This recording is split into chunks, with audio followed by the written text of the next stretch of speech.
आप लोग देख सकते हैं जैसे कि ज्योति सिंह को इस जगह पे होना चाहिए था, लेकिन पवन सिंह जो है किसी और को भाई साहब चॉकलेट खिला रहे हैं। और ये मैं बता दूं, ये वीडियो जो आप लोगों को मैं दिखा रहा हूँ, ये वीडियो बहुत ही पुरानी हो गई और ये वीडियो जो है पवन सिंह के बर्थडे का ही था।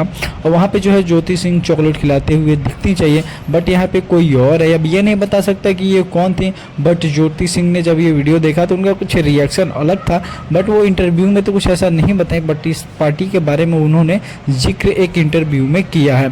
तो गाइस मैं बता दूं, जैसे कि पवन सिंह तो हर एक जगह पावर स्टार पवन सिंह है, इनके साथ हर एक इंसान जो है सेल्फी फ़ोटो लेना तो चाहता ही है।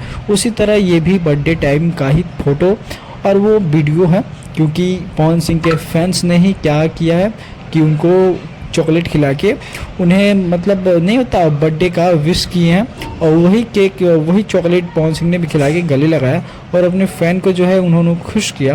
बाकी इसमें कोई गलत चीज़ नहीं है, बहुत ही अच्छा है। बाकी हमारे चैनल को सब्सक्राइब करके लाइक जरूर करते जाइए। Thank you.